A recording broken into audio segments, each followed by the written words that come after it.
Assalamualaikum warahmatullahi wabarakatuh. Hello and good evening. This is Primetime Asia.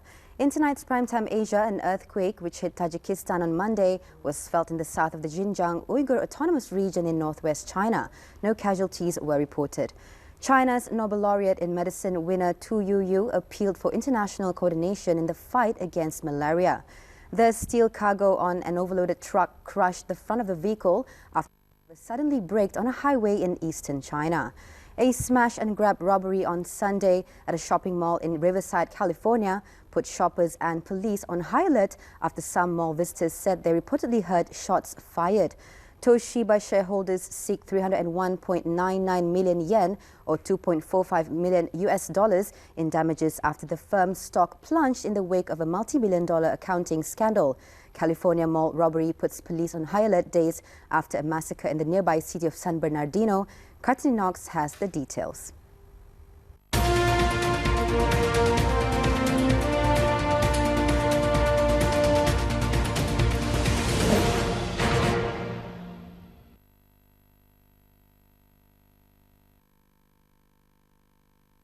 An earthquake which hit Tajikistan on Monday was felt in the south of the Xinjiang Uyghur Autonomous Region in northwest China. No casualties were reported. The 7.4 magnitude earthquake occurred at 15:50 hours and had a focal depth of 30 kilometers, said the China Earthquake Network Center. Surveillance footage from various locations in Xinjiang showed residents rushed out of buildings to open spaces as the quake began. In Kashgar, Border Patrol officers responded to a winter grazing site where more than 20 houses and sheepfolds were damaged. No personnel or livestock injuries were reported. The State Seismology Bureau has since monitored 15 aftershocks above 3 magnitude, with the biggest being recorded at 5.4.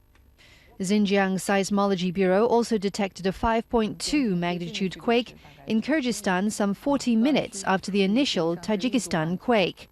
The Seismology Bureau is currently investigating the development of the quake and will continue to monitor the situation.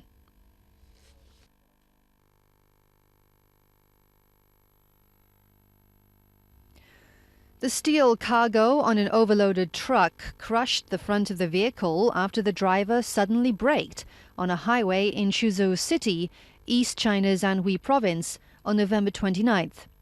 Mr. Liu, the truck driver, died in a nearby hospital he was sent to after the accident. The vehicle was moving quickly toward a crossroad when the brakes were suddenly applied, according to the surveillance video footage from the event data recorder of a car on the other lane. As a result, the steel cargo was carried forward by the inertia, smashing the head of the truck. A traffic policeman in Suzhou City said the investigation showed that the truck driver did not slow down when approaching the crossroad. The steel cargo on the truck was too heavy, exceeding the design capacity by 31%. These two factors were the major causes of the accident.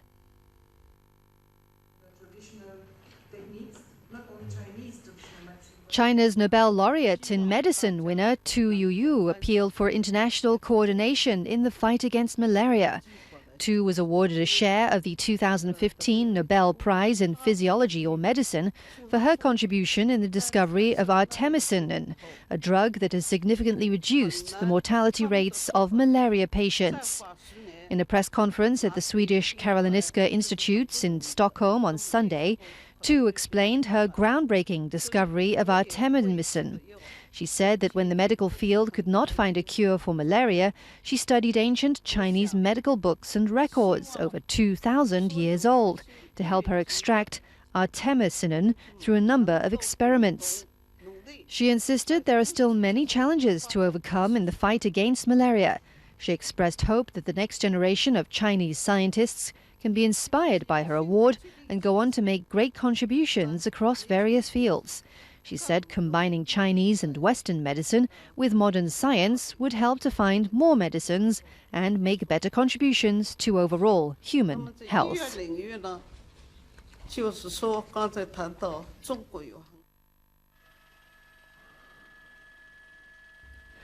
A smash-and-grab robbery on Sunday, December 6th at a shopping mall in Riverside, California, put shoppers and police on high alert after some mall visitors said they reportedly heard shots fired, NBC said.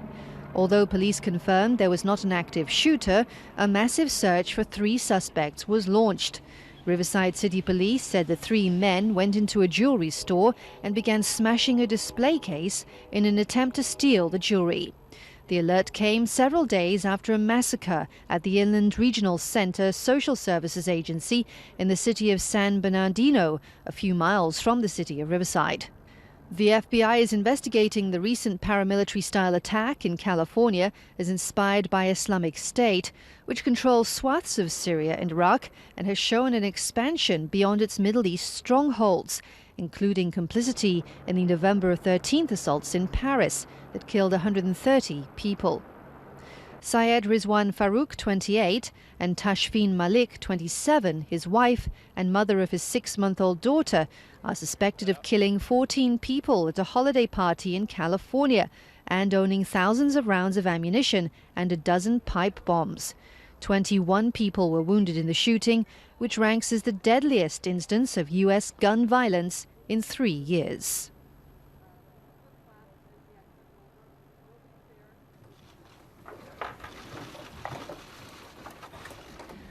Japan's securities watchdog on December 7th recommended Toshiba Corp be fined a record 7.37 billion yen, $59.8 million, for a massive accounting violation as the country seeks to rebuild a corporate image shattered by a series of high-profile wrongdoings.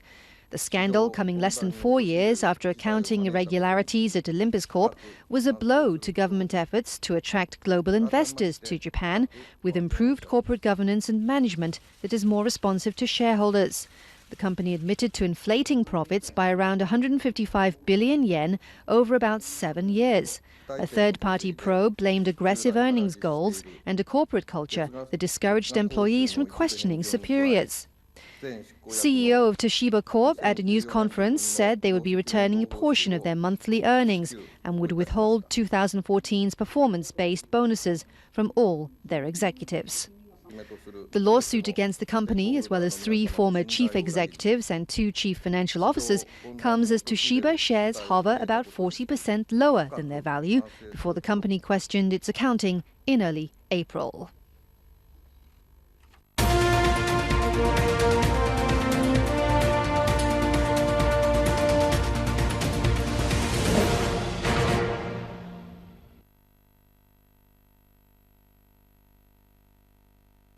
Welcome back. Police in Thailand find body of former 37-year-old Hells Angels member buried in shallow grave. Mexico arrests suspects in the case of missing Australian surfers feared murdered in the country's Sinaloa cartel heartland. The white tiger quintuplets born by a 6-year-old white tiger in a safari park in Kunming, southwest China's Yunnan province on October 26, are doing great and toddling to make their moves. Monkeys in the northern Japanese prefecture of Hokkaido take advantage of the hot springs to keep warm amid chilly weather. Heightened activity at a North Korean nuclear test site could be a bluff, the executive secretary of the Comprehensive Nuclear Test Ban Treaty Organization, CTBTO, Lassina Zerbo, says in Seoul. Korea displays historical royal robe for the first time in 50 years. Katani Knox has the details and more.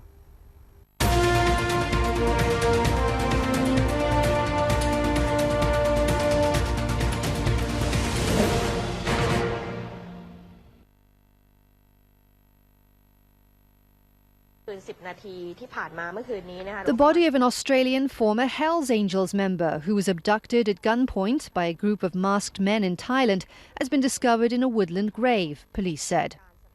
Wayne Rodney Schneider, 37, was kidnapped on November 30th by a gang of men, believed to be foreigners, outside his house in Pattaya, a seaside resort town notorious for its sprawling red light district and links with organised crime.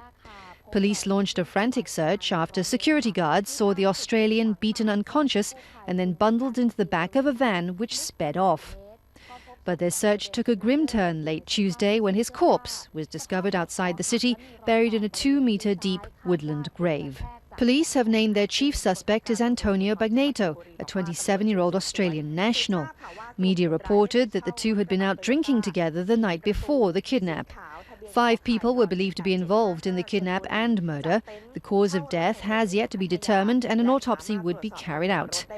The Australian had been in Thailand for around 1 month and had rented a house, putting down a 130,000 baht, $3,626 deposit for 6 months.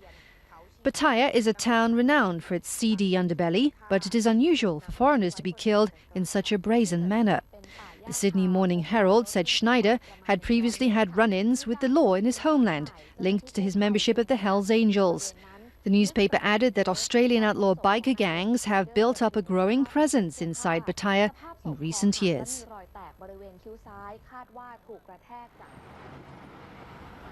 Mexican authorities have detained 3 men in connection with the suspected murder of 2 Australian surfers reported missing in a part of Mexico notorious for drug trafficking, officials reported on Friday, December 4th. A burnt-out van belonging to one of the Australians was found in the northwestern state of Sinaloa last month, with 2 charred corpses inside. Authorities are still checking the identity of the victims, but suspect they were the missing men, Dean Lucas and Adam Coleman. The state prosecutor's office in Sinaloa said it had arrested 3 men over their disappearance and that 2 other suspects, including one it believes shot the pair dead and then burnt their remains along with the van, remained at large. Lucas and Coleman were due to travel to the western city of Guadalajara on November 21st but never arrived, according to a message posted on social media site Facebook. Higuera told media the Australians had come across the suspects, who were posing as police, and ordered them out of the van and were engaged in an altercation. The abandoned van was found near the Pacific coast in Sinaloa, about 200 kilometers south of where they were last seen and some 716 kilometers north of Guadalajara. Sinaloa is renowned in Mexico as the heartland of some of the country's most powerful and dangerous drug cartels.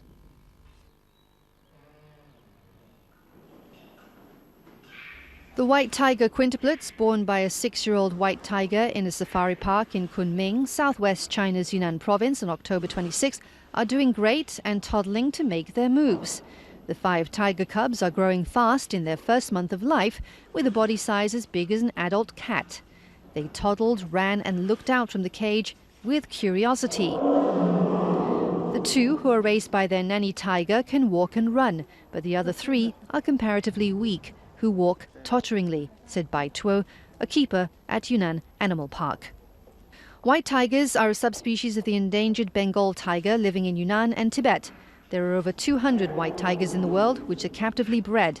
In 2010, the Yunnan Animal Park imported a Bengal tiger, and in just 5 years, the species has grown quickly to become a big family of 37 members.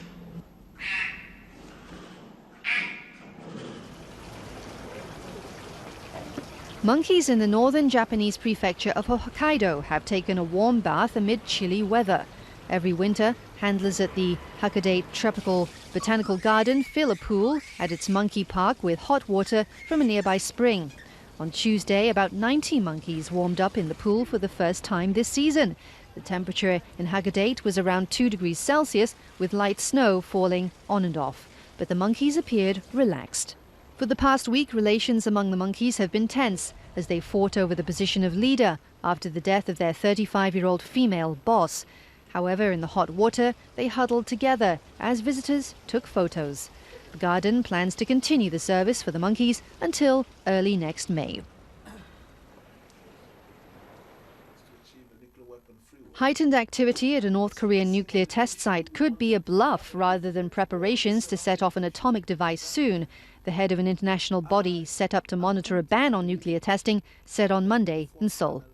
A report by 38 North, a North Korean project at Johns Hopkins University in Washington, said on December 2nd satellite images showed construction of a test tunnel on North Korea's east coast where it conducted its 3 previous nuclear tests. North Korea has conducted 3 underground nuclear tests since 2006. The last in 2013 drew international condemnation, including from China, its main diplomatic ally. Isolated North Korea is under UN sanctions that prohibit trade that can fund its arms program.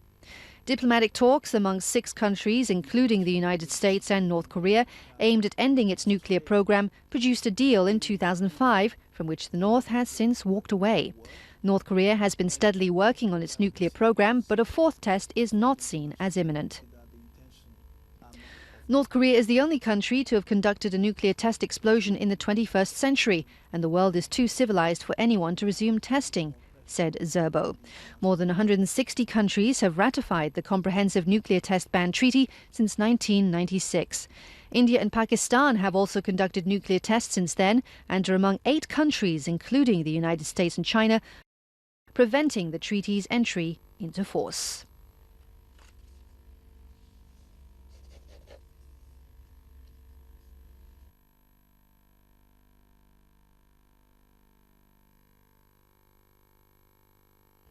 Historic documents say that Emperor Gojong of Korea wore a gold-coloured royal robe, which represents his status. The robe has been kept at a museum, but now it's being unveiled to the public for the first time.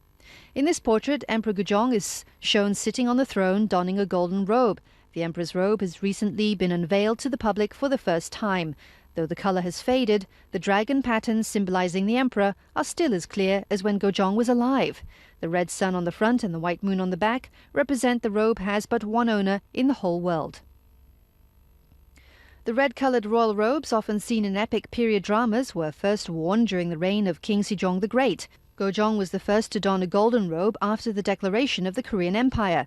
This robe, of more extravagant colours than the emperor's robe, was worn by the empress for various ceremonies. All of these genuine royal costumes, including the green dress that an empress wore on a daily basis, were donated to a university in the 1960s by Queen Yun, the wife of King Seonjong before her death. Ha Moon-sik, Sejong University Museum, said these costumes were preserved well even when the country was in turmoil and struggling. The royal costumes, which are easily damaged by light and humidity, have been unveiled for the first time in 50 years. They will remain on display for only 11 days to prevent damage.